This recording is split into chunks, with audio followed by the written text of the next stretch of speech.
Eh bien le bonjour par ici. Alors aujourd'hui, on va vous parler de l'imprévu qui est arrivé sur le chantier. Oui, en fait, plus qu'un imprévu, c'est aussi une belle galère voilà, qu'on n'avait pas du tout vu venir à propos du chalet.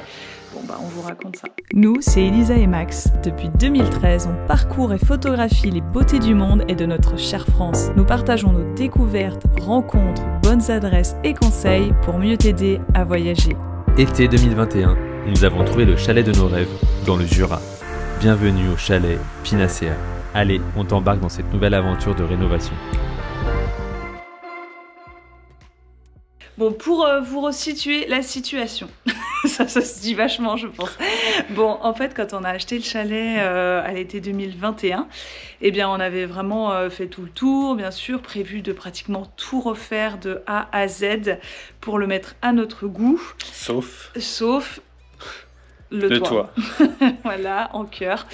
Le toit, en fait, c'est vrai qu'on nous avait beaucoup dit attention, le toit ça coûte cher et tout. Donc on avait vraiment bien regardé lors de nos visites multiples et variées. Et bah, le toit du chalet, il était pas mal, hein. Les tuiles étaient en bon état. On s'était dit bon, ça, on est bien, c'est un bon chalet, bien bâti.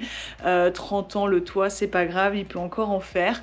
Et puis, bah voilà, on a fait nos estimations, on a prévu notre budget, mais c'est vrai qu'on avait complètement occulté le toit. Alors oui, le toit fuit.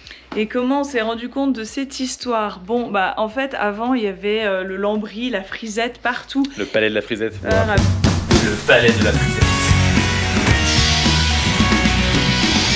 Rappelez-vous, ouais. Donc du coup, bah, on voyait rien. Mais à l'automne, fin de l'automne, il s'est mis à pleuvoir énormément et nous, on avait déjà tout désossé. Par exemple, vous voyez ici, on a enlevé tout le lambris, bah, voilà, pour reprendre le toit, comme vous avez expliqué. Et voilà, et on a découvert en fait toutes les parties noires. En fait, c'était des infiltrations d'eau. Voilà. Et ben là, coup dur, parce qu'on a vu que ça prenait l'eau par ici, toutes les sous-pentes de toit, en dessous également. Donc le fait que ça soit mis à nu, qu'on voit... oui, là, envers le derrière du décor. Ouais, qu'on voit vraiment l'isolant taché, ben on s'est dit, ouais, ça sent pas bon. Du coup, le charpentier qui était sur place, qui nous a fait les ouvertures de fenêtres, a pu aller sur le toit pour voir ce qui se passait. Et il a découvert quelques tuiles cassées. Donc il s'est dit, ah, ça vient peut-être de ça. On s'est dit, on espère. Oui, ça va, parce que quelques tuiles, finalement, ça serait facile à changer. Mais sauf qu'après, il a creusé un peu plus et il est allé voir un peu sous le toit. Et il a vu du coup que le pare-pluie n'était plus étanche à certains endroits. Et même sur les côtés, en fait, on pense que l'infiltration aussi viendrait des rives. Je sais pas comment ça s'appelle. Ouais. Un truc comme ça. Et c'est pour ça que ça coulait surtout sur les côtés du mur. Donc... bah, plus de coûts.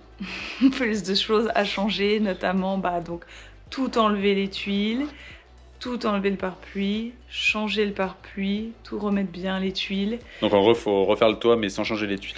Bon, déjà ça va, heureusement les tuiles elles étaient bonnes comme on avait dit, parce qu'en plus ça a énormément augmenté ces derniers temps et c'est dur à trouver.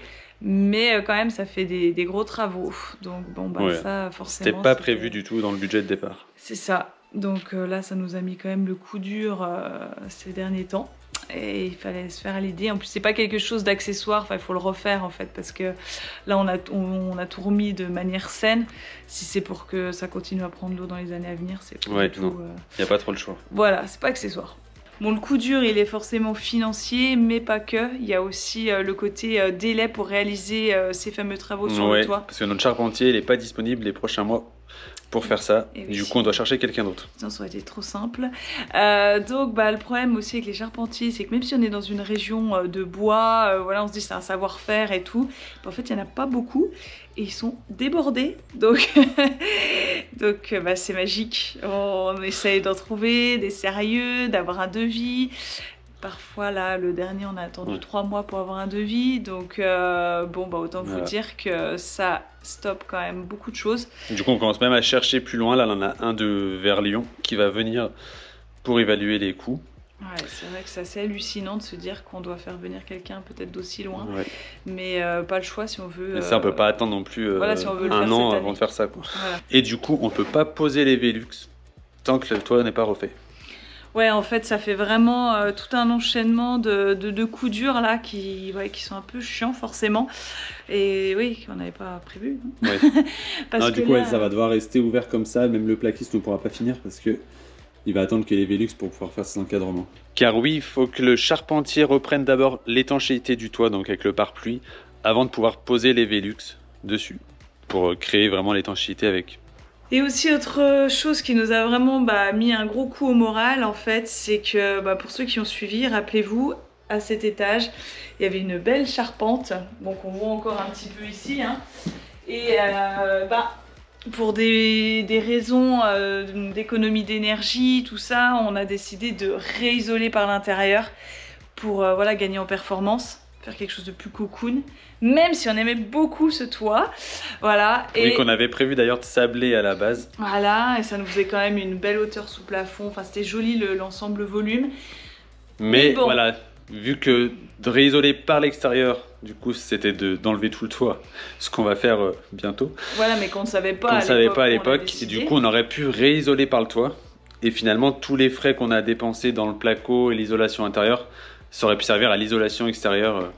Voilà, et on aurait pu garder voilà, la charpente apparente et sablée. Voilà, c'est vrai qu'on est retombé là sur des photos du toit d'avant, enfin de la charpente d'avant, et on s'est dit en fait c'était trop beau. Donc parce que là on a carrément perdu en hauteur sous plafond, on va perdre quand même en charme de chalet parce que les poutres sont presque plus apparentes, il y en a encore quelques-unes, mais voilà, bon c'est comme ça, hein. Maintenant c'est fait, puis ça a été quand même des sacrés travaux et coûts de faire tout ce placo, la peinture, le toit là c'était pas évident. À 1 ou 2 mois près, ouais, ça aurait pu le jouer. Et on aurait pu savoir que le toit était à refaire et que dans tous les cas, voilà, on réisolait tout par le toit. C'est ballot, mais c'est comme ça. Donc maintenant, on n'a plus qu'à oublier la charpente qui est derrière ces plaques. Voilà, ça sera beau aussi, mais différent et un peu plus bas de plafond. Bon pour conclure cette vidéo du somme, hein, de la loose. La loose, on a bien les boules quand même quand on nous écoute, mais bon c'est vrai. Donc quand même, toujours prévoir plus dans votre budget si vous voulez rénover. C'est un classique, mais ça se révèle sur le chantier. Tata Monique, tout le monde vous le dit, voilà, il faut prévoir plus. C'est vraiment vrai, il faut pas être à court parce que là, des travaux comme ça qui retombent, c'est quand même un gros billet qu'il faut ressortir. Donc voilà, après, il faut voir large. Et sinon, pour finir sur une note positive quand même sur ce chantier, c'est que ça avance bien. Les bandes sont presque toutes finies ici, donc ponçage bientôt, peinture bientôt.